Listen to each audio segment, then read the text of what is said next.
So this week, me and Diego are going to be talking about Watchmen, just like the overall history of the graphic novel, the film, and the possible HBO series. So I hope you guys enjoy and subscribe to the channel. I hope you guys really enjoyed that last episode about Paul Thomas Anderson. This week, we're going to be tackling a whole nother beast. A great movie, a film adaptation of the graphic novel Watchmen by Alan Moore. A lot of people said this graphic novel was unadaptable, but Zack Snyder finally pulled it off, but not before going through hell and back. And we're going to be tackling the history. I'm Nestor. I'm Diego. Juan. And we're going to be talking about Watchmen. A lot of people, I don't know. I feel like Watchmen, I don't know. There's not a lot of hate of it. It's not polarizing. Either you love it or you love it. I've rarely heard anybody like bad talk Watchmen, the graphic novel. The movie, Oh, okay. Yeah, I was about the to say. movie is polarizing. The novel, I think it's like the novel is one of the best graphic novels ever written. yeah, and Because it's Alan Moore. yeah, and I feel like the graphic novel, I've never heard anybody say anything bad about it. It's a masterwork, really. Like, it's actually one of the only graphic novel comic book ever considered by Time magazine to be one of the 100 best pieces of literature ever. Right. And I mean, like, there's a reason. They don't give those out to anybody. Yeah, there's a reason it's on that list. Is because it's a graphic novel that's really ahead of its time. Right. And Oh, yeah. I've never heard anybody badmouth the novel. The movie, though, that one's polarizing. Either you're on the side of that you love it because they got it made and it resembles some of the characters you saw in your head and you saw in the novel, or you hate it because either it stuck too close to the source material at some scenes and then didn't stick to the source material for others. It's a polarizing film. It's a polarizing film. puts I mean, when it people comes on down to it. Yeah, I both think sides. that just goes to what you said about how everybody loves the graphic novel. And And when someone loves the source material so much, it's hard to adapt anything and make it to where people love it as much as they love the source material. Yeah. Well, I think since we're going to talk about the history of the film, we should start with the history of the graphic novel first. Okay. Watchmen was written back in the mid '80s by Alan Moore, who's one of the kings of the graphic novels. I always considered if Stan Lee's like the Steven Spielberg of comic books, Alan Moore is like the Stanley Kubrick of comics. Right. I mean, his other works include V for Vendetta, The League of Extraordinary Gentlemen, and one of the best Batman comics ever written, Killing Joke, which I thought was a masterwork. He also did Swamp Thing from Hell. Uh-huh. He did some work on Superman comics. He wrote one called Whatever Happened to the Men of Tomorrow. Yep. And I think he did one for other stuff for Batman. But he's a legend, and I don't think there's any comic book writer who can write as amazingly as he could. And I think Watchmen is one of his magnum opus. It was written in the mid '80s. It was illustrated by Dave Gibbons, if I'm not mistaken. And it came out of time in comics when comics were kind of being considered more high art. Right. Than they were. That's the thing about Watchmen. I feel like where a lot of people don't like they see it as things for kids or superheroes. The beautiful thing about Alan Moore is he takes it so serious. What he did with Watchmen and like graphic novels is that he took the concept of superheroes and really deconstructed them. Just kind of looked at them from a much different angle. Well, he put them in reality. Well, he humanized them, really. Yeah, he humanized them, and he put them in like actual reality. Actual reality, yeah, because there's references to real life people. I mean, Nixon plays a big role in the comic. Right. The Vietnam War plays a big role and whatnot. There's the Cold War, and there's all these things. That. I mean, Watchmen, for anybody who's unfamiliar with either the movie or the graphic novel, is a story about a team of superheroes known as the Watchmen who have been disbanded by the government. And when one of the members is murdered, another member by the name of Rorschach begins an investigation into this character's murder, and he slowly uncovers a conspiracy that connects all the Watchmen and to the fate of the rest of the human existence. Right. It was a really mind-bending graphic novel. Right. But yeah, it came out in the mid-'80s. Was a massive success. I mean, this came out masterfully layered, man. Yeah, it was also unique for its time too, for a comic book or graphic novel. How stacked that writing is. Yeah. How like For how much it's levels, crazy, dude. how much levels there is. How the newspaper articles that come out. The play a part dude, the in the detail of that comic of the guy that's shipwrecked. The Tale of the Black Freighter. Yeah. Yeah, like that layer is like the more that guy goes into Doom, the more the conspiracy starts getting unlaid out, and it's just a parallel between that metaphor. that story to the actual plot. It's just crazy, and he does that so well throughout the whole novel. It's a secondary layer to the actual primary layer. Yeah, everything. Like one of my favorite scenes that makes me laugh is when the Silk Spectre and the Second Night Owl Right. were gonna have sex, and they're also on the TV playing is Ozymandias is doing a gymnastics thing, Right. and it's just the parallel of the commentary with what's going on with their actual physical, like them having sex, Their like, actual physical bodies. yeah. And it's just, to me, it was like, man, this is crazy good. Like, it's just so crazy. Well, I mean, what blew my mind is how it's divided into like 12 chapters. Mm-hmm. And every chapter itself has an interesting story. Like one of my favorite chapters is the Rorschach chapter, where once he's in jail, and I mean, who doesn't like Rorschach? Even in the movies, my favorite character. My favorite parts of that graphic novel is when it's Rorschach talking to the psychologist. Oh, that's the one I was talking Because about. the psychologist is like trying to so understand optimistic. He's what so is about going like, on. let's have positive mind thought, let's have good mental health. And Rorschach's just this guy's like, I understand. He's a sociopath. He's like, he's just like, I get how the world works. And he's like, and you can think like that, but he's like, but that's not realistic. And then he starts showing him the world, and slowly, instead of the psychologist treating Rorschach to be a more stable person, like Rorschach's making the psychologist a much more unstable person. he deconstructs his reality into like, He unhinges it. no, it's like, it's bad. Like, reality is not good like you think it is. Like, it's a bad place to live in. But don't you think the movie is already kind of cinematic? Like, yeah, I think Like the it movie plays is. like a movie. It does. I mean, As you're reading it. it plays like a film, and it has a like, because there's a mystery. You're trying to uncover There's who's definitely- behind it and what's going on and what is this bigger thing that's about to come and into you're trying it. to tie in all the pieces of like, what are these reports about this mysterious alien thing that they're working on this boat or something, and all Yeah. those files, and you're trying to piece it all together. And also, I think too, like, would you define the novel as existential? Because it feels extremely existential. Yeah, because the thing about it is, like, if you notice, there's six superheroes that the Watchmen revolves around, right? It's we should name the six. It's Dr. Manhattan, Dr. Manhattan, Ozymandias, Ozymandias. The second Night Owl, the second Silk Spectre, Rorschach, and the comedian. Yeah, And I think what's beautiful about it is that there is this there's these parallel between the characters. Like, there's the two characters that are Gods. the gods, which is Ozymandias, who's the god of humans, right. and then Dr. there's Manhattan, Dr. Manhattan, who's an actual god, right. And he's the only character of the six who has superpowers too. Yeah, and he's the only actual superhero. And the crazy thing is, like, Ozymandias is like, he's up there because he's the one that he's pretty much out thinking everybody, and that's the that's smartest the man of the world. Smartest man, and he's smarter than Dr. Manhattan because Dr. Manhattan doesn't know what's going on Right. until he figures it all out after After the fact. Ozymandias already pulled all of this off. The Right. man that fooled God. Yeah, and it's like those, and then you get Silk Spectre and the Night Owl. As like second generation of like These prior are the ones superheroes. that they were handed their mantles, Right.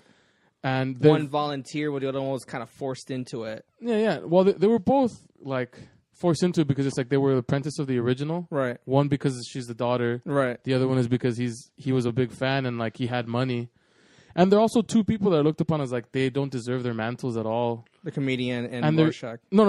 Oh, I'm still talking about Night Owl. Spectre Like and they don't Night Owl. deserve Oh, their sorry. mantles. Right. Like, and people see them as useless because it's like, oh, Silk Spectre's only here because Her Dr. mom. Manhattan is her boyfriend. Right. And her mom is the original Silk Spectre, and it's like, well, Night Owl's only there because he has money, and he was the only one that was volunteered. that cared, that, yeah, that he that's cared why I meant about the original Night Owl. yeah, that's why I said he volunteered to be So it's like Night Owl. He's I want to do it. Where these guys don't deserve Spectra it. was kind of pushed into it because of her mom being then- like, we got to carry on the tradition. She was born to it. And then lastly, you get the two humans that understand reality for what it is: the comedian Right. and Rorschach. Rorschach sees what what life is for what it is, and so does a comedian. Like that's the whole thing about the comedian is a comedian because he says life's a joke, Right. Because he understands it. And Rorschach, Life's one big joke. yeah, And Rorschach just understood gets it. life. Yeah. Well, I mean, going back to that, it being so bleak or being so existential. Right. I mean, the Cold War was pretty much like at least how people must have felt. The whole world could be over the next day. Right. Well, I think that's the It's existential dread, really. That's the beauty of this.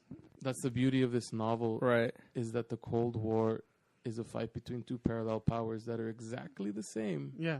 They're just on opposite sides of the spectrum. Like Yeah. all these characters, the three sets of characters, it's the same thing. They're just parallels of each other, just like the U.S. and the Soviet Union. That's why I just think it's so smart. I mean, there's so much genius to the It's writing. Like, what the fuck? The layers in it is crazy. Yeah. One of the things I think one of the themes that I love about that comic and is in the movie as well, and it's interesting that it was a deconstruction of the superhero mythos, is the idea of like how far would someone go to do something heroic and would you do something horrific that's villainous Right. in order to But save for the the better world. of mankind. Yeah, exactly. Well, that's the whole thing about morality is like they all have different moralities. Like Rorschach's he's about principles. He's Never compromising. like he's Christianity in the sense of where like there's rules and that's how it's supposed to be. Right. There's black and white and that's it. There's no gray. Ozymandias is a consequentialist. Like it's all about consequences. It's about the means. That's what matters. It's means to an end. Right. Like the end is what matters. Who cares what the means are? It's the end. He's like, that's why you sacrifice half of Manhattan. Who To save cares? the You're gonna rest get of the world world. peace though. Right. And like at that point, you see his like, yeah, okay, you got to I crack mean, it's a some eggs to- madman. It's Yeah. like a He's a villain. villain. Is. He's essentially a But- villain at that point.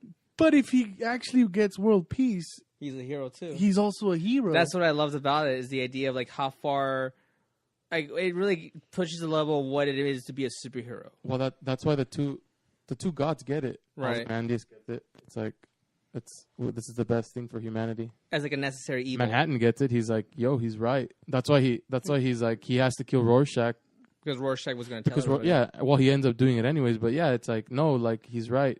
This is for the better of humanity. Yep. But And it goes against Rules- Rorschach's yeah, principle of rules don't are rules. compromise. I have to follow the rules and people have to know about this. and then you get the two other characters that just we're just gonna be quiet and We're we just just gonna be want to fall in quiet love and because again pretend nothing it's happened. these are the two that are the useless ones and Right. they've inherited their mantles. Right. And the graphic novel itself is just mind blowing. I mean, we just talked about the themes and ideas and layers. I mean, we into always it. tell people go out and watch this movie. I think we should tell people go out and Go read read this it. Read novel. this graphic. Yeah, I would recommend that this graphic novel is So a work of amazing. art. It is one of the greatest comic book ever written, really. Yeah, Yeah. it is. man. And it's again written by the master Alan Moore. I mean, Moore is just a genius with his. I always felt that when it comes to Moore's writing, there's a sense of like there's comic book writing, and then there's the way Alan Moore does it. Like he puts so much layers into all his stories, into League of Extraordinary Gentlemen, into From Hell, into Watchmen, or and it makes sense why he doesn't like to see his work adapted into movies because Right. what he writes, you can do that in a graphic novel because you're spending so much time reading it and digesting the information that if you do that in a film, you only have like 2-3 hours to get the information. That's the problem I feel. Yeah, it's the definite if you read the novel, there's a beginning, middle, there's an end, and you get it all. If you watch the movie, there's no way they could fit so much detail, so much care, so much love that everything he puts in the movie doesn't fit in what would be a 2-hour movie. Yeah, exactly. It's just And I mean, we're gonna get right into why Watchmen was so hard to make. Yeah, and 'cause, so like, many filmmakers try to make it. there's a huge history into the making of the movie. So to start, the production of the movie actually started in the mid '80s, right around the time the comics had actually started. It was 1986, and I I think they actually got the rights to the comics while they were in galleys. It was bought by a producer named Lawrence Gordon, who would later be one of the heads of 20th Century Fox. Or I think was the head of 20th Century at the time, and he became a producer. He actually produced Boogie Nights. He was one of the producers of Boogie Nights, which is interesting.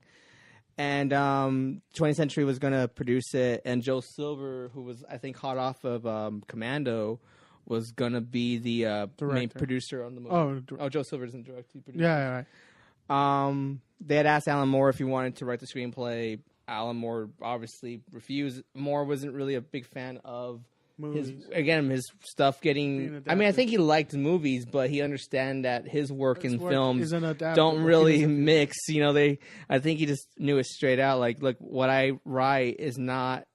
It's great for comics, but it's not going to be. It's going to be tricky for a film medium because they're two separate mediums. Right. Like in comics, you can add a lot of stuff into the panels and into the narrative and storytelling, and you can discover it and take your time with trying to uncover what the meaning behind it is. Where a film, you gotta be like, okay, I got 2 hours, 3 hours, bang, bang, let's go. Yeah. Unless you had to go back and rewatch it. Right. And this is before VHS and DVD came out. Of course. So, I mean, I think VHS was on the rise. Who's the first director to try to tackle Watchmen?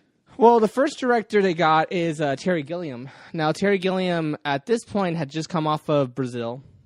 And I think they probably hired him from his work on Brazil and Time Bandits and Monty Python. And he was going to direct. I think he was, of the directors who were selected, probably one of the few who met Alan Moore. Yeah, and the story goes, Terry Gilliam asked Alan Moore, how would you adapt it? And Alan Moore said, I wouldn't. I wouldn't do it. And, Gilliam was going to go for it anyway. He had hired...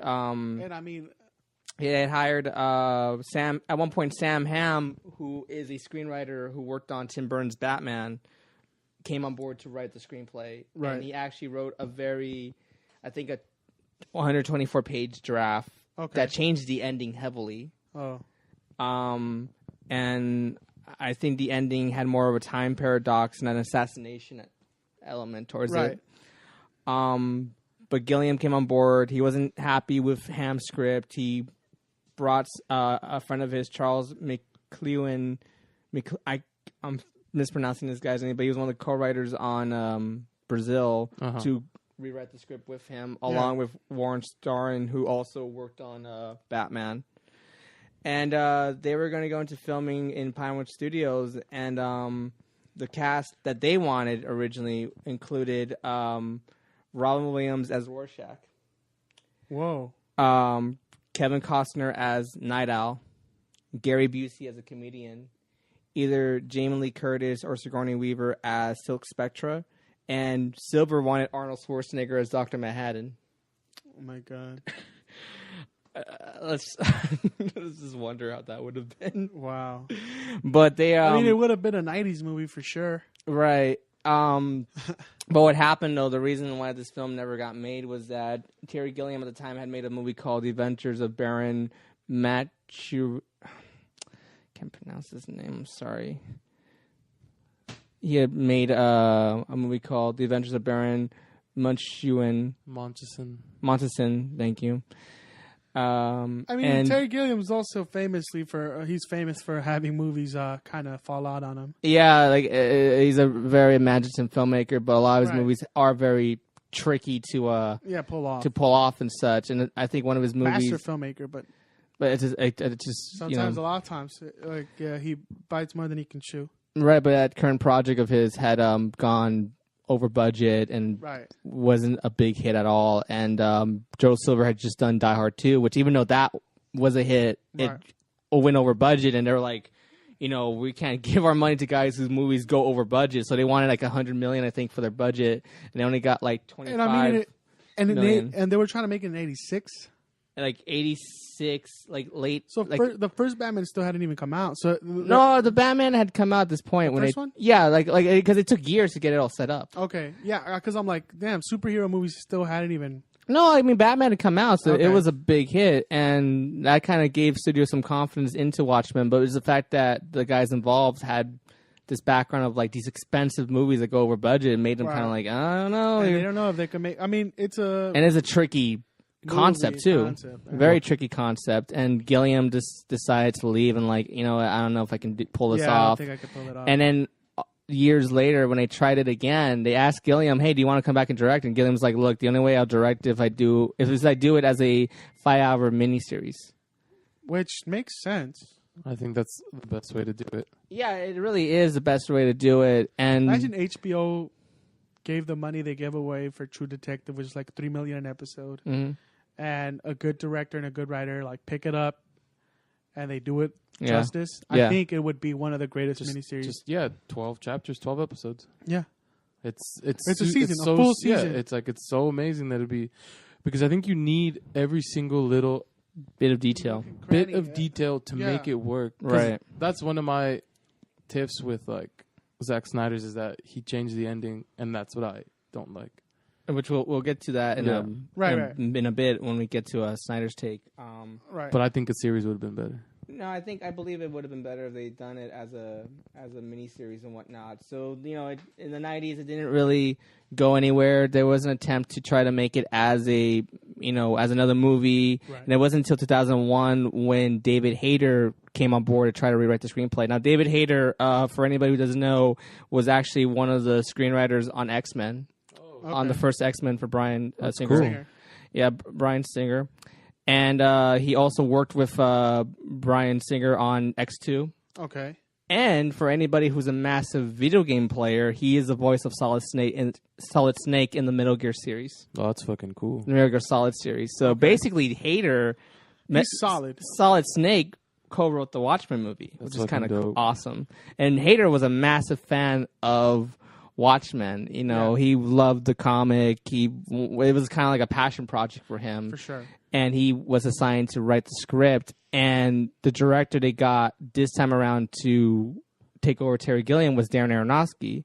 And Aronofsky, I think, was working on... He had just come off of Requiem for a Dream. That's crazy, dude. And I think it was Aronofsky's idea to change the setting from the Cold War to the Middle East War. Okay. He wanted to contemporize it a little bit, and he was going to make it, and I think Hayter was working on the script with Aronofsky, but then Darren decided to go off and do The Fountain instead, and he went off to make that movie, and he left Watchmen, and Hayter worked on the screenplay, and in fact, Hayter actually approached Alan Moore with his completed draft, and Alan Moore himself said, "This is as close to Watchmen as anybody's ever going to get on a film version." Especially on one off. Right. And he just, even though he wasn't interested in seeing it as a movie, but he said, if you're going to do another movie, it's going to be done regardless. This is it, and they were going to produce it over at Universal Studios. Okay. Lawrence Gordon, who had bought the rights, in the 80s, was still involved. He was involved all throughout the movie till the very end, along with his partner, Lloyd Levin. And in 2004 is when Aronofsky was going to do it. But like I said, he went off to do The Fountain. And after he left, Paramount... Well, actually, no. Universal got it with Aronofsky, but then they dropped it. And then Aronofsky was going to do it with Paramount. But when he went to do The Fountain is when they got Paul Greengrass to direct. So he was another director. Well, actually, Hayter at one point was going to direct it himself, but they wanted somebody more experienced. Yeah, I mean, you would want to. Hayter hadn't directed anything. He was a screenwriter. He come off the X-Men films, and that gave him some credibility in the comic book world, of course. Right, yeah. But a lot of money. But he needed a more experienced pro, and they had gotten Paul Greengrass, who was like hot off the Bourne movies. I think he had done Bourne. Yeah, he had done Bourne Supremacy. This is before United 93 and Bourne Ultimatum. So he was a pretty hot director at this point. Yeah. And the casting that he would have gone is that at one point he was considering either Daniel Craig or Simon Pegg as Rorschach. Okay. I see Simon Pegg. He wanted either Jude Law or Tom Cruise to play Ozymandias. Oh, I see that too. Joaquin Phoenix as the second Night Owl and Hilary Swank as the second Silk Spectra. Huh. And it was like kind of like already. And who would be Dr. Manhattan, or they don't say? I don't know who would have been Dr. Manhattan. Maybe that wasn't talked about yet. Yeah, it hasn't gone about yet because they were still talking about getting people to do it. Getting people to do it, and there was this concern about the material. They weren't sure if they wanted to even get it made. You know, Paramount decided not to do it, and they put in turnaround. And at that point, Greengrass decided to leave it. And the script went up to Warner Brothers instead, who's a studio that eventually produced the film. Well, they were hot off of Batman too, right? I think, well, this is 2005, so yeah, this is right after Batman began. So they were kind of interested in looking for superhero movies and are seeing that. Well, also making dark, they weren't doing it for kids. No, this is when they got to more adult subject matter. Right. But they decided to go for Watchmen. Hader script was left as an open writing assignment, which means anybody who wanted to come and do a rewrite would be open to doing it. And they decided, all right, we'll come and do Watchmen at Warner Brothers. The producers were attached to it, and when it came time to look for another director, this is when Zack Snyder came into the picture. Now, Zack Snyder, who eventually got the film made, he made 300, right? He was in the middle of finishing 300, I think, when they hired him. He had, his background was he had done music videos and I think it was more commercials actually. He was a commercial filmmaker, and he had just did his first feature, Dawn of the Dead, which was an amazing movie. Yeah, a really awesome movie. I mean, you want to talk about a successful horror remake, there's a great example. And I liked the movie a lot. I thought it was a really cool flick. It's more of an action film than a horror film, but it's really good. And 300, I mean, another example of a comic book movie, of a comic book film that looks like a comic book brought to life. Right. And it was while he was finishing 300 is when Warner Brothers was impressed with his footage of what he was delivering them. They thought this guy should direct Watchmen. And Zack Snyder... I mean, I think a lot of their reasoning for going with him was like, it looked like pages were bouncing off the screen, like the style he was bringing to it. And like he has an understanding of comics and of graphic novels and treats them with respect and whatnot. Yeah. And Snyder himself was a big fan of Watchmen. And obviously when you're given that assignment, if you're a comic book fan, in fact, Zack Snyder at first said no. Right. He said, I don't want to do it. It's how you're going to do the Watchmen. I don't want to do it. No, I can F it up and whatnot. And the story goes that after a few weeks of thinking about it, he thought, well, wait a minute. If I let it go, that means someone else is going to come and do the Watchmen and fuck it up.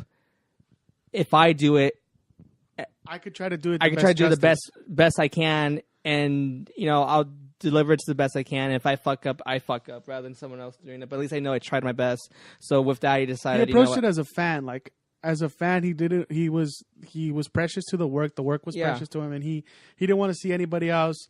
Batman studio it. Yeah. And basically. He was gonna do the best he could to his abilities. And he decided, I'll direct Watchmen. So while 300 was coming out, there was that word of like, oh, Zack Snyder is directing the Watchmen. Right. So a lot of comic book people were really excited. Like, and then when 300 came out, they were even more excited. It did really good. It did extremely. It grossed $500 million at the box office and got some pretty good. It's considered one of the best action films in a long time. I thought that movie was remarkable. Yeah, it's really good. It's like, the visuals are amazing in that film. Just a little note on 300. One of the best shots in that movie is Gerard Butler, fighting the villains all in one shot. The camera just pulling back and out, going into slow mo and into fast motion. That's mind blowing. And also just like where we had reached with digital and blue screen, right?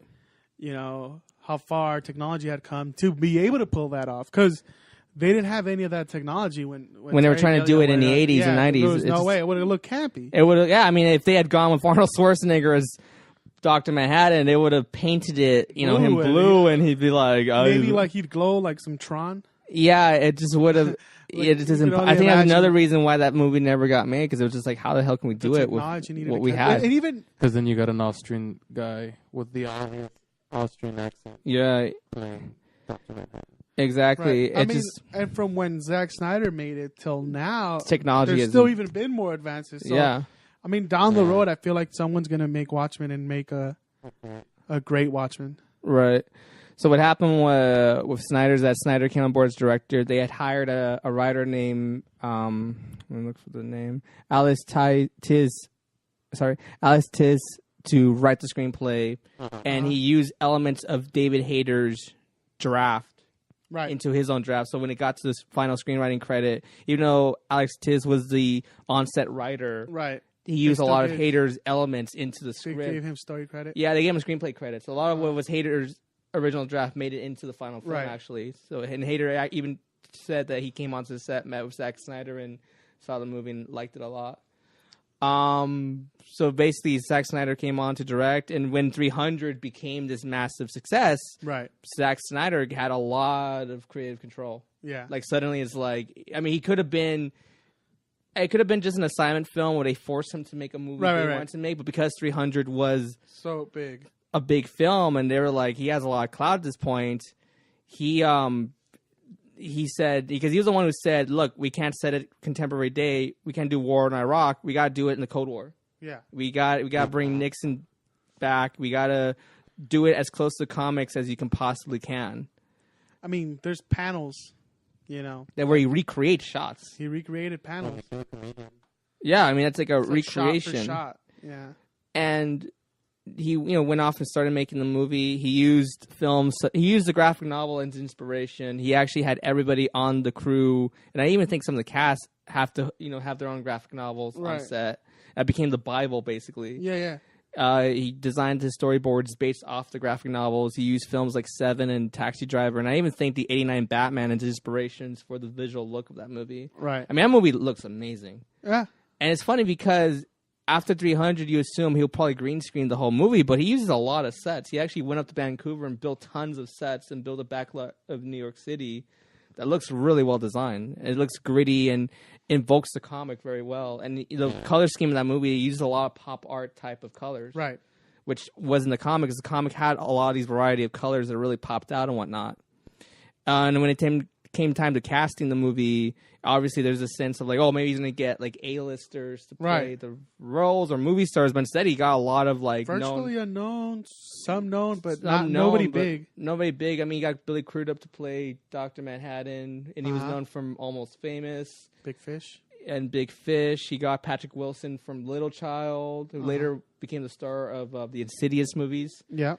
Malin Ackerman, who I think was She was like in a was few still- movies here and there. right? Yeah, she was in a few movies here and there. Matthew Good, who was in a few movies here and there as well. The comedian? No, he played Ozymandias. Oh, okay. Yeah. Yeah. No, the comedian was Jeffrey Dean Morgan. Yeah. And he was kind of known. I think he was on Greg's Anatomy at the time. Right. And think he had, like, Supernatural. a little bit of some cloud, right? And I actually even think he's going to be in the new Batman vs. Superman movie. 'Cause you Really? see him, yeah, you see him in the trailer. I think he plays Bruce Wayne's father, Thomas Wayne. Wow. That's So- actually good casting. That is really good casting, actually. And then, of course, I like him in Magic City. yeah, he's a really great actor. Great actor. And he was great in Watchmen, too. I thought it was amazing, yeah. that movie. And then, of course, Jackie Earle Haley. Which who- I think is like the pearl of that fucking yeah, movie. just steals the movie. And I mean, I cannot picture anybody else playing Rorschach but him. He's Right. amazing. He, also was in Little Children with Patrick Wilson, where he was Bad nominated News for. Bears. Yeah, he was Bad News Bears. Like, he was an actor who started out in the 70s and then kind of dropped off for a while, and then came back with Little Children and got an Oscar nod.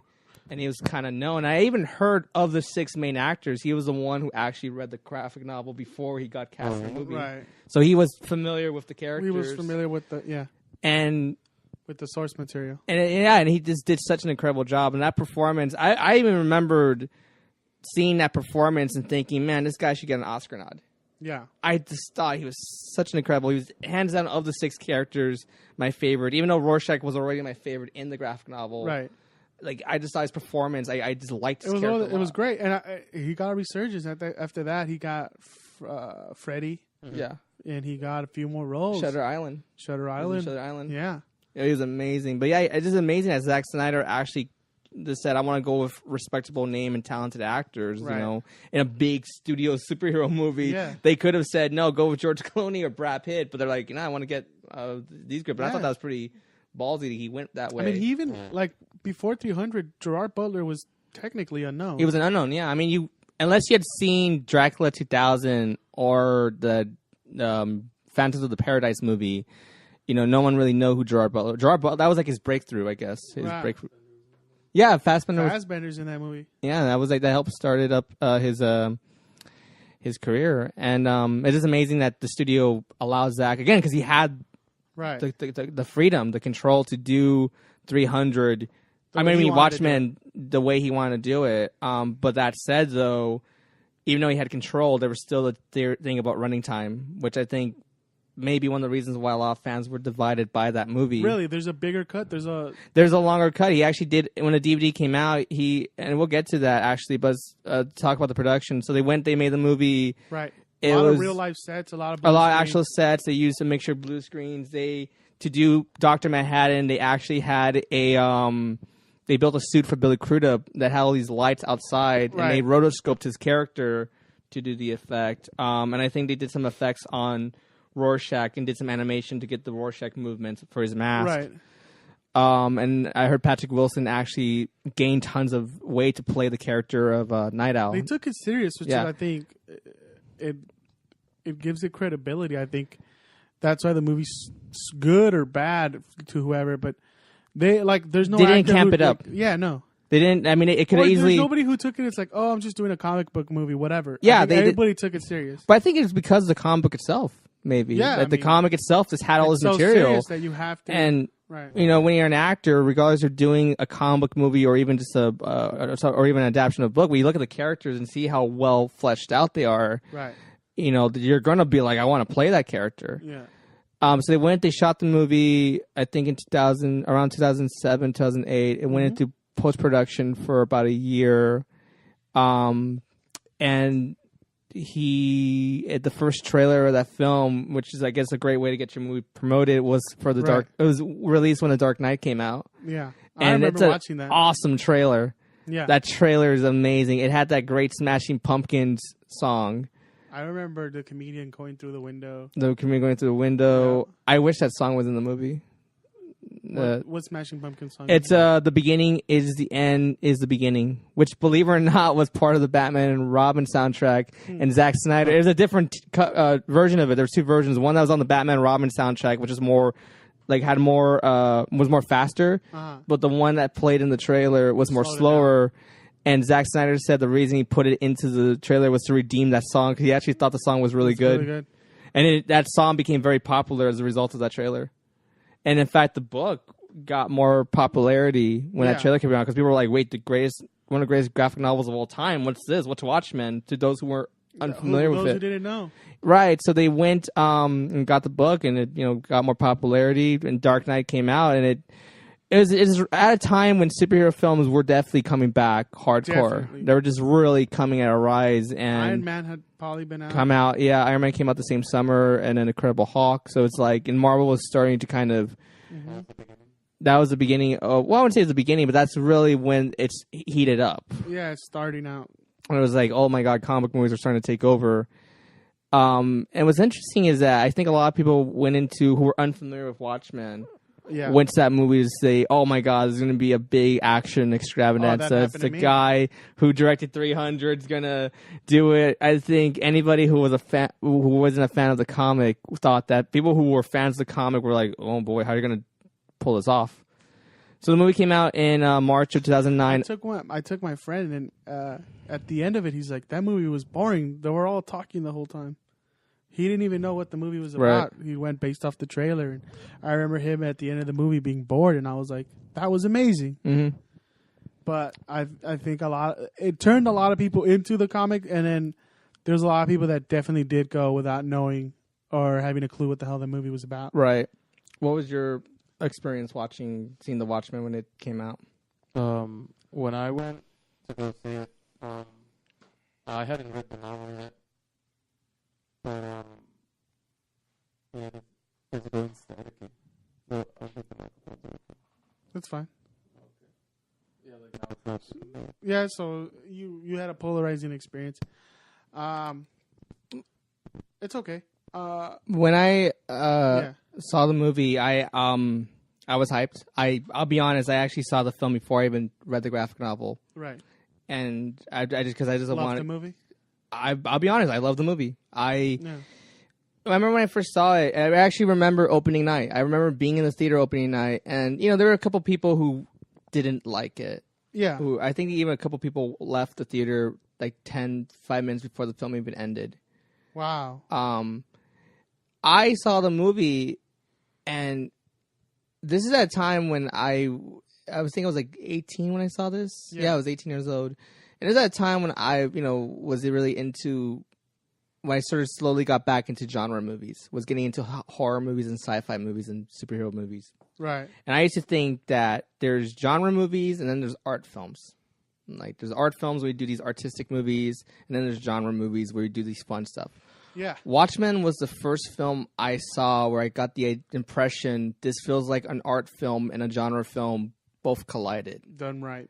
And Zack Snyder himself, in an interview before Watchmen was filmed, said that he viewed Watchmen as an art movie. Like, he just viewed it as like an art house type of film, just made on that big scale. Yeah. And I agree. Like, the fact that it's a superhero film, and it's interesting today because nowadays, like, there's this thing like you gotta make your superheroes be these like knights characters or quirky as hell and whatnot. But this was a superhero film where the characters were not knights in shining armor at all. Oh, they all were had flaws. really complicated people. Almost, I wouldn't say they're superheroes. I think they're more anti-heroes at best. Like, they kind of were part of that line between heroism and villainy, right? Which really fascinated me because I thought that's something an art house film would technically do. The fact that the movie had a non-linear style, right, and was playing with morality and these really heavy themes of existential dread, of how far what is the difference between being a hero versus being a villain, and was a deconstruction of the superhero genre. I mean, just the scene where Dr. Manhattan is like just exploding Vietnamese soldiers, just like that, like nothing. It's a very. It's like, are we the heroes? Yeah, are we heroes, or like what's the difference between a hero and what's the fact that Ozymandias wants to start world peace by killing millions of people? Right. What's the difference between being a hero and being a villain? I mean, that's what kind of blew my mind about that movie. Right. And part of me wishes that they made Watchmen today, because I think in this day and age of superhero films, which are fun movies, but I think they'll get there. I think it'll get its recognition. Yeah, because like the thing is that I like watching superhero films and they're fun, but there's very few superhero films that challenges the viewer in terms of the themes and ideas. For sure. And I felt that if Watchmen had come out today, it would have been like an anti-Avengers. Like this goes against the kind of like, we're going to be heroes and have fun, but presents heroism in a much more almost honest fashion. Right. Well, I mean, it also looks at humanity, because it's like Dr. Manhattan was stripped of his humanity. And he becomes this god. And well, not just God, but he becomes detached from people. Like, he doesn't feel the same way they feel. Right. He doesn't feel anything at all. Or even like the character Rorschach. I remember seeing an interview with Alan Moore talking about the origin of Rorschach, and it's a great interview. He talked about when he thought about Rorschach, he was thinking about Batman. Right. Like the idea of like, okay, let's take the character Batman. What if you have Batman? He's this rich guy, he lost his parents, all these things. Now, what if you start stripping away all the very things that make Batman who he is? And you just leave with the morality? And you just leave him with the basic character trait, and the answer is Batman will be a lunatic. And Rorschach is a lunatic. Kind of a loony. And it just makes sense. It's a deconstruction. I mean, even, Dr. Manhattan being a god, it could be a play on the Superman archetype. The idea of like this character can do all these things, but how does that affect his humanity? How does that affect the way he behaves around people? Or even his own place in the universe? Yeah, or his place on Earth. I kind of feel like Watchmen is a film. The movie, I feel like it's really ahead of its time. It is. Like when you really think about it. Yeah, no, definitely. I mean, we were talking earlier about the side of people who loved it versus people who hated it. I'm personally one of the people who really love that movie. I actually consider it one of my top 3 favorite superhero films of all time. The second one right behind Dark Knight. Right. And it's just another amazing movie. And it's just a bummer now that you don't see. I mean, yeah, we have a lot of superhero films, but none of them, I feel, try to be as thought-provoking. And I even think Zack Snyder, what attracted him to the project is the idea of like characters who are heroes, but it shows a more tragic side of heroism. Plus, also, when's the last time we've seen a superhero have sex? Leonard Cohen songs playing over that. Right. I gotta be honest, I like the soundtrack of the movie a lot too. Yeah, I know, the soundtrack's really great. The soundtrack is a really good soundtrack, and that's what blew my mind. It's like they have a soundtrack with all these songs, and this is pre-Guardians of the Galaxy too. Yeah. So I mean, a lot of people's complaints are the monster at the end not being at the end, right? the Night Owl and Silk Spectre having sex in the owl. Yeah. Just the amount Rorschach's journals weren't put in. Right. And I think that's one of the big Complaints a lot of the fans complaints have. where it's like it does take away from.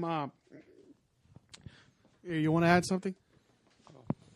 Well, yeah, my thing is like that's my problem with it is like without the monster at the end, you lose that whole thing about like you needed humanity to find a common enemy that they could stand against. And if it's like, yeah, I get it. If it's Dr. Manhattan has to leave, but it's like, I don't know that's not what it is. Like if it's Dr. Manhattan at the end, it's like this like it gives off that thing of like it's the Americans' fault. The Americans created Dr. Manhattan and gave him all this power. So now it's not like, oh, let's all feel bad for the Americans. It's more like the Americans brought this upon themselves. Do you get what I mean? Where it's like if it's aliens attacking us, it's like, well, that's no one's fault. That's just aliens attacking us, right. You know? So that's one thing. But I feel like Zack Snyder did a good job in that he was able to, I think, get as close to Watchmen as you could in one film. Because I think that's the real disservice, is that they only allowed him to have one film instead of multiple films. Because if you get in multiple films, you could cover a lot more. And I think that's my only thing. That's the only thing I don't like about the movie. But when you're watching it and you see stills come to life, you just can't help but feel like that's amazing, dude. That he actually tried. Yeah, that he tried, and it's like, I mean, that's why I have mixed feelings about it, just because it's like I wish I could see the actual graphic novel come to life. But it's like I give him his dues for trying, because, I mean, that film, it's like, I think this is where the debate of like, you know how you were saying like you wish the superhero films now were more like this. I think that's where you get like where your source materials are comic books and where your source materials are graphic novels. Because graphic novels are more mature based. They're more thought provoking. Yeah. I mean, you look at the Chris Nolan Batman movies; they have more of a graphic novel feel, or even the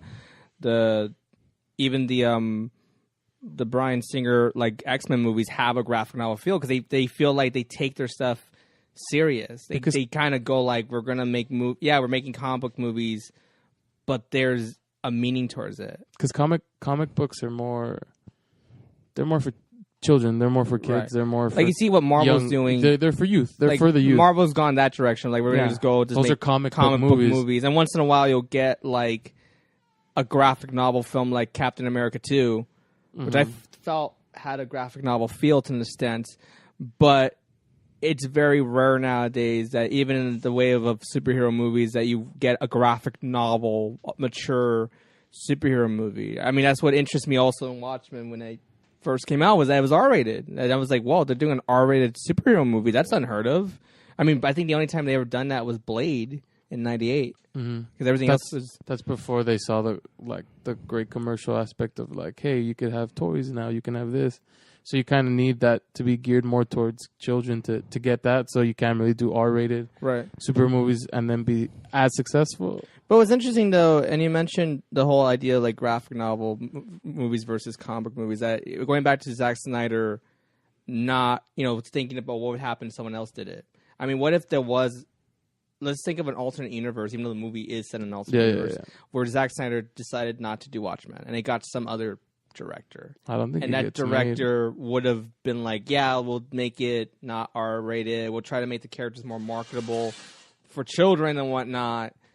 I mean, wouldn't that be a bigger disservice to the source material? No, that's why I say like I'm glad he did get to do it, and because I feel like that's why you get those beautiful scenes where it's like this is straight out of a fucking panel, like comedian falling. That's I saw that in the book, and now I'm get to see it in like real life people. Right. And that's why I think it's like that's great they did it. It just sucks that it had to be one film. Like he was forced into it, and it's like that's why you get those like the writing. That's what my problem is, like, because those are the things that were changed. Those are out of his hands. He has to shoot like these things. Like it has to go down this way, Right. I mean, like they had to do. I mean, yeah, I agree. Like, is the idea of like it goes back to Alan Moore saying that it's tough to adapt this stuff into movies. There's so much going it on, wasn't and in wrong. the movie, you only can do so much. Exactly. You can only do so much when you're And I'm limited. sure Zack Snyder tried his best to figure out ways to put all that stuff into the movie, but just couldn't find ways. I mean, like, if you were the ending with the squid in Manhattan, works great in the graphic novel, but on a film, it's how do you audience. make that look How are you good going to with make that technology look? that you with have technology? right now? Exactly. When I heard there was a giant squid, I'm like, how are you going to do that? But when they did the ending they did now, So I thought, I was like, what? I actually thought, well, okay, for a filmic version, this makes sense, and they were able to pull it off. We'll still keep. No, that's what I'm saying. Like, the adaptation makes sense because Yeah, it's like, well, okay, still- Manhattan. But to me, it's just like, you don't get... Like, you don't get the more heavier elements. Ozymandias' plan does not work because, again, Dr. Manhattan, he's an American agent, just like the comedian was. Like, Right. They work for America. That's why they were in the Vietnam War. Right. Ozymandias was, like Nestor was saying, disintegrating people. The comedian was burning people alive with his flamethrower and stuff. Right. So that's why it's like, oh, well, your weapon finally turned on you. That's your fault. Right. You know what I mean? Whereas, like, it's an alien. It's like, we all have to band we all together. Have the same, all the It's same humans. issues. Yeah, it's humans against them. Right. Yeah, it's tricky and it's tough to do that. But I mean, if someone asked me of the two, which do I think is a better version, the graphic novel, the movie, I want to say the graphic novel. Because, You have to. there's just so much to. going on. But it doesn't mean like I think the movie is trash. I think the movie, it doesn't take away anything from the movie. The movie's amazing, and the fact that I do feel it's as a film, it's like one of those movies like a Blade Runner or a Fight Club. I feel like the accurate statement is like that's been being said throughout this whole thing is like this is the closest you're gonna get. Like I feel like to me as a film is looking at it as a movie, not just only thinking of the graphic novel, but looking at it from a perspective of a film fan. Like it feels a lot like movies like Blade Runner or honestly, Fight Club with or time- even Kubrick movies where With a lot they of those came out. movies that they you're were ahead of mentioning, time. with time, Yeah. I think people will catch up and see like it was good.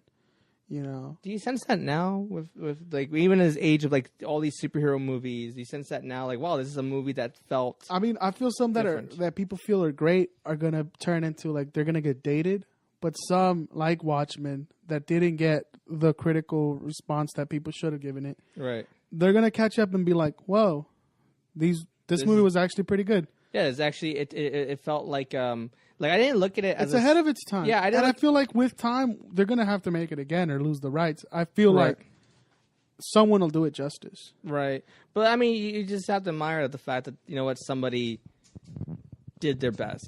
Somebody actually went and made a Watchmen movie because again, it could have been a crappy version of Watchmen. It could have been a kid-friendly version of Watchmen, which is not. I don't think that's possible though. Yeah, I know, but in the way studios are today, they would. Yeah, I know, but I'm saying like that'll fail like completely. Yeah, because it won't work. Like this movie's not about the superhero in action. It's about morality. It's about their thought process. Like.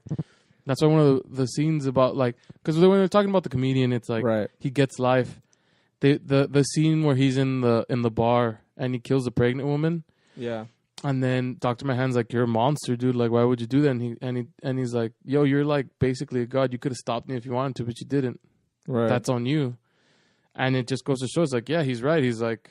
That is on him. Like he could have stopped him, but he also chose trying not to pass. He also trying to pass the buck to him too. He's also trying to like and it's like he's pass trying blame. Exactly. Like I didn't do nothing. You did it. Exactly. He's trying to blame him for his actions, but he's like, you could have stopped me. There's it's a great scene that I love in the comic, and is also in the movie, is when the comedian who at this point is presented as a nihilistic, horrific, like awful, one of the worst people in humanity. Well, because he says life's a joke. That's why he does whatever he wants because like, it doesn't matter. And I thought that was interesting is that.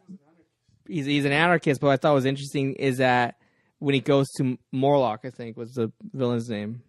Mm-hmm. He goes to his apartment and says, "Oh my!" He's crying. He's going like, "Oh my god! Like I've done horrible things. I figured if the world's awful, then you gotta be twice as awful." Like he just breaks down and almost for a moment repents his. It's funny when I saw Watchmen in 2009. My mom saw it with me, and she loved that scene a lot because she's like, "Yeah, he's repenting his sins. He's an awful person, but he's." Repenting the awful things he's committed and whatnot. And I like the idea that he views life as a joke, but when he realized that he found out what's actually going to happen, that even the comedian breaks down and whatnot. And in fact, Ozymandias says, "I never expected the comedian to be breaking down like that." Yeah, because it's a comedian, man. He just does things, and he like But he never thinks it would bring to an extreme though. He rapes Spectre, and then she still has sex with him afterwards. Like It's like that's the kind of guy he is, you know? Right. And that's why, like, I love his character because it's like this is the parallel with Rorschach. Rorschach gets it, but Rorschach still thinks like there's principles that should be followed, and you could still kind of like there's good and evil. Yeah, like his point of view is a classic. Like he's trying to like fix it.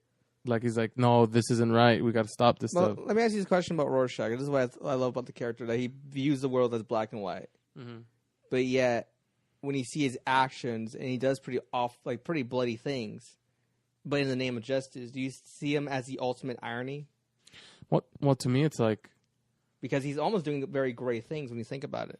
Well, that's the thing about his like he has this belief in justice and like what's right. So if you've done something wrong, you have to be punished. You're killed. Like that's the whole thing about him. He's bringing the law into his own hands, and that's where he thinks like that's where you have to like it's okay to do things as long as the people are guilty of the crime they've committed. Yeah, but I always thought that was interesting how he views things black and white, but yet what his actions kind of give him a slightly gray tone and whatnot. No, yeah, I mean, but I just think it's too genius. Like the source material is so genius that like they have to redo it. And like hopefully eventually like they make one where it's like this is Watchmen. Do you think like maybe 20 or even 10 years from now? No, I'll come back. It'll be before that. You think like they'll redo it? I think in the next 5 years they'll have another Watchmen. But hopefully, honestly, the saving grace for this one, would have been if they split the movie into two. Two movies. Yeah. I know that would have. I think it would have been better. And but this it's before, kind of a hard sell to like split that movie into two. Yeah, it was a tough sell, and even the fact that it ends that actually, you kill off your main character at the end, and you do all these things. You end it where Rorschach gets locked up, and you begin the second movie when they're freeing Rorschach, and you can cover a lot more ground and whatnot. Cover more ground, way more detail. I mean, and this isn't like in a perfect world, but I mean, the studio business, that's not the way they work. I know, but I mean, like the thing about the movie in a miniseries. Oh, in a miniseries, you can get away with it. Who knows? Maybe you take the way they make True Detective, where they take and do Watchmen like that. Watchmen like an hour for each chapter. Like 12 Oh, yeah, but I mean, the True Detective is the grittiness, the based on realism, the nihilism. Right. You take all those same concepts of True Detective and you put them into Watchmen. I think you get a great fucking series. I think you would. And honestly, I think we'll see it. Maybe not a series, but another movie for sure. Yeah, I mean, if someone did a series, it'd be fucking amazing. It'd be cool if they do it as a miniseries. Like, I can understand why Terry Gilliam wanted to do it as a miniseries. But, I mean, the fact they made it as a movie, the thing I admire about the movie is that, Zack Snyder's a director who gets a lot of, like, he's a very polarizing director. Like, there's people who like him and there's people who don't. I always think he's actually really good. Yeah. And actually tries to add... I mean, the fact that he said, I want to do this take on Watchmen and make it as close to the comic as possible...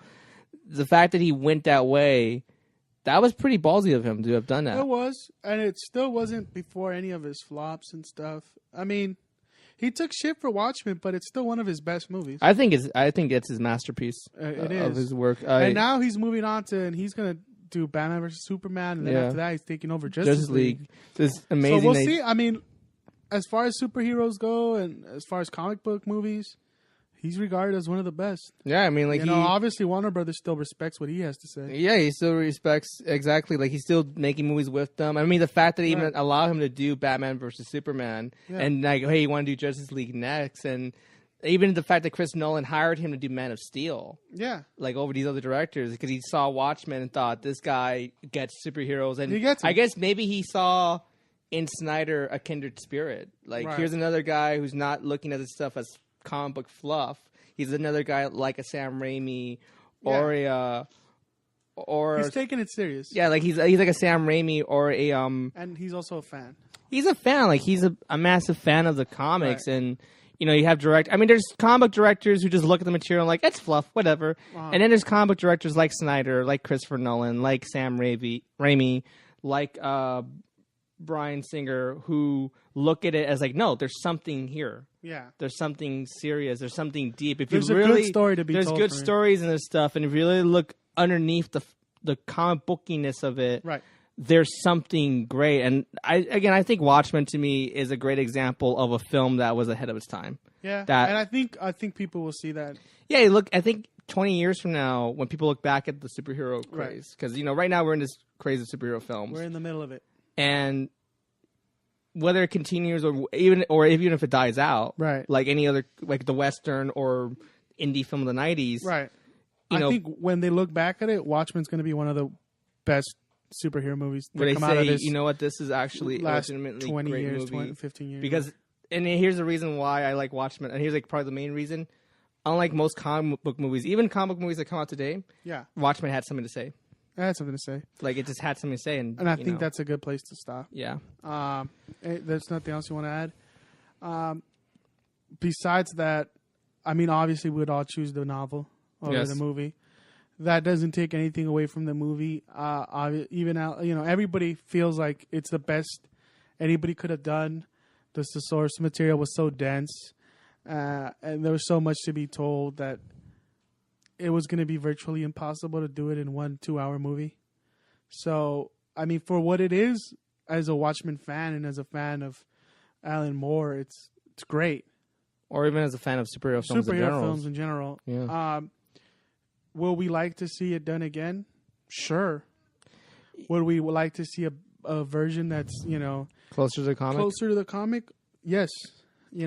I think, And I think it'll get there. Honestly. I think if you get a really talented filmmaker and people who understand the graphic novel, who are not going to look... If they ever redo it again, get somebody who respects it like Zack Snyder, who understands it, get writers who understand it, and a group of people get it, and I think you will have... And someone that really stays good movie. faithful and not like, oh, it's our take on it. Like, no, there's already take on the novel. You just got to make it good for the audience.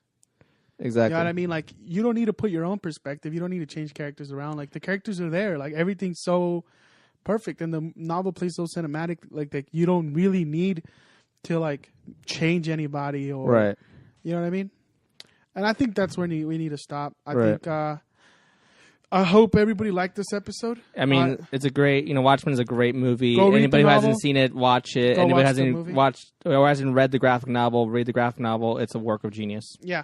And while you're doing that, if you could give us an iTunes review for Reissued Podcast, specifically mention how Diego, the film historian's a genius, and how good he is at his job. And yeah, I hope you guys reach out on social network and tell Diego that he's doing a good job, and tell us that we're doing a good job. And we'll keep doing these for you guys. Hopefully you enjoyed the bonus pods.